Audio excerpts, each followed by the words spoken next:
என் ஊர்ல எவனுமே சவுண்ட் போடக்கூடாது, நான் மட்டும்தான் சவுண்ட் போடுவேன்.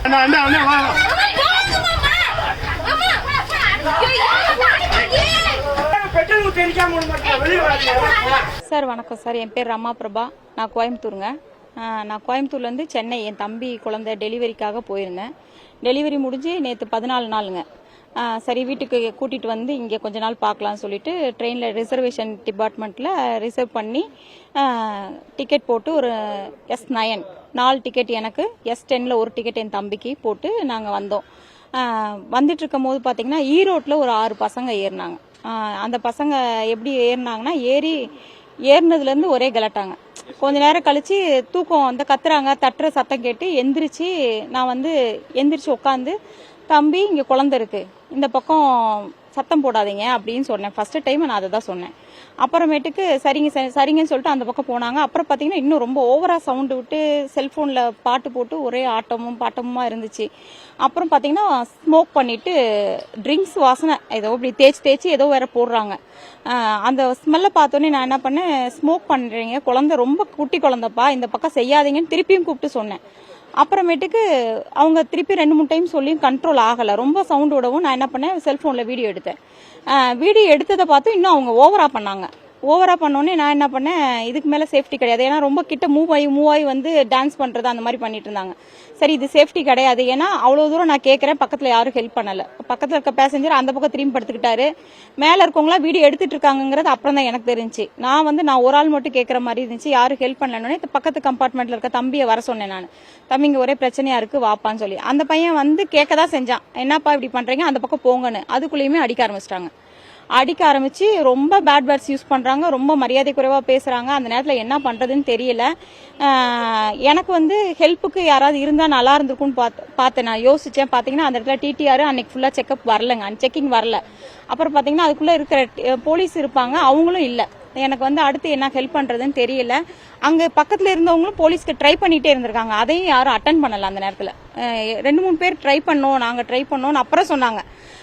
அந்த காலையும் எதையும் அட்டன் பண்ணல, ஹெல்ப்புக்கு உடனே யாரும் வரல. அதை விட்டு கோயம்புத்தூர் ஜங்ஷன்ல திருப்பூர்ல அவங்க அடிச்சுட்டு இறங்கி உன்னை பெட்ரோல் ஊத்தி எரிச்சிருவேன், ரொம்ப அசிங்கமான வார்த்தைகள்லாம் சொல்லி என்னையும் திட்டினாங்க, தம்பியும் திட்டினாங்க, அடிச்சாங்க, எல்லாம் பண்ணாங்க. என்னையும் அடிக்க வந்தாங்க. எல்லாத்தையும் தடுத்து அந்த பையன் அடி வாங்கிட்டா. அப்படி நான் அவனை காப்பாத்துறதுக்கு தான் போய் இந்த பக்கம் வான்னு சொல்லிட்டு இருந்தேன். நான் வேற ஒன்றும் பண்ண முடியல. அந்த பசங்க வந்து அவ்வளவு அன்சேஃப்டியா இருந்தாங்க, ரொம்ப மரியாதை குறைவா பேசுறதுனால பக்கத்துல போக முடியல. சரி யாராவது வந்து ஒரு 10 பேர் சேர்ந்து கேட்பாங்கன்னு எதிர்பார்த்தேன், அதுவும் அந்த ஹெல்ப்பும் இல்லை. சரி நம்ம இருக்கோம், தம்பி இருக்கு, அப்படி எனக்கே இந்த நிலைமை, யாரும் இல்லாத ஒருத்தரா சிங்கிளா ஏறி இருந்தாங்கன்னா அவங்களுக்கு என்ன நிலைமை, என்ன சேஃப்டிங்கிறது தெரியல. இதை வந்து கண்டிப்பா வெளியில சொல்லணும் அப்படிங்கிறதுக்காக தான் அந்த வீடியோவை சொன்னோம் உங்களுக்கு. திருப்பூர் போனீங்க, அப்புறம் மறுபடியும் கோயம்புத்தூர் வந்தீங்க, 2 பக்கமும் போயிட்டு அழிஞ்சீங்களா? இந்த மனு புகார் திருப்பூர்ல இறங்கவே முடியல, ஏன்னா அவங்க தான் கீழே நின்று கொலை மிரட்டல், கீழே இறங்கி வாடான்னு சொல்றாங்களா. திருப்பூர்ல நான் இறங்கவே இல்லைங்க, வேண்டாம் இறங்க வேண்டாம், நம்ம ஊர்ல போய் பாத்துக்கலான்னு தான் சொன்னேன். கோயம்புத்தூர்ல இறங்கி வந்து தான் போய் ஃப்ரெஷ் அப் ஆயிட்டு வந்து கம்ப்ளைண்ட் கொடுத்துருக்கோம். கம்ப்ளைண்ட் எடுத்திருக்காங்க. அந்த பசங்க எல்லாருமே பாத்தீங்கன்னா ஒரு 20 வயசுக்குள்ளதான் இருப்பாங்க. 20 வயசுக்குள்ள இருக்காங்க, ஃபுல்லா போதையில இருக்காங்க, ஃபுல்லா ட்ரிங்க்ஸ் பண்ணிருக்காங்க. அப்புறம் பாத்தீங்கன்னா அவங்க நிதானத்துல இல்ல. இப்படி ஒரு அன்சேஃப்டியா ஏறி மற்ற பேசஞ்சரை டிஸ்டர்ப் பண்ணி என்ன சாதிக்க போறாங்கன்னு தெரியல. இன்கேஸ் அவங்களுக்குள்ள போய் ஏதோ ஒன்று பண்ண போறோம், தடுக்க போறோம், ஏதோ ஒன்று பண்ணியிருந்தாங்க, அந்த நேரத்தில் யாருக்காவது ஏதாவது ஆயிருந்துச்சு, என்ன பண்ண முடியும்? அதுக்கு போனதுக்கு அப்புறம் வந்து நான் கம்ப்ளைண்ட் பண்ணி எனக்கு என்ன கிடைக்க போகுது? அதுதான் பிரச்சனை. எனக்கு ரயில் பயணிகளுக்கு எந்த மாதிரி விதமான பாதுகாப்பு எல்லாம் கொடுக்கணும்னு பாக்குறீங்க?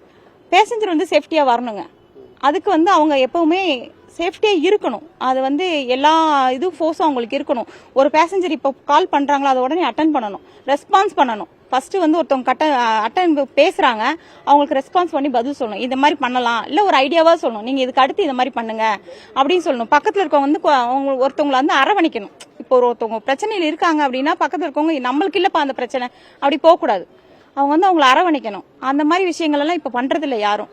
அதனால வந்து இந்த மாதிரி பாதிப்புகள் ஏற்படுது. இது வந்து நான் எதுக்கு சொல்றேன்னா, ஒரு விஷயம் நடந்துருச்சு, ஒரு பிரச்சனையில மாட்டிக்கிட்டோம், ஒரு இழப்பு ஏற்பட்டுருச்சு, அதுக்கப்புறம் ஐயோ பாவம் அவங்களுக்கு இப்படி ஆயிடுச்சு அப்படின்னு சொல்றதுக்கு முன்னாடி, ஆகிறதுக்கு முன்னாடியே யோசிக்கணும் எல்லாருமே.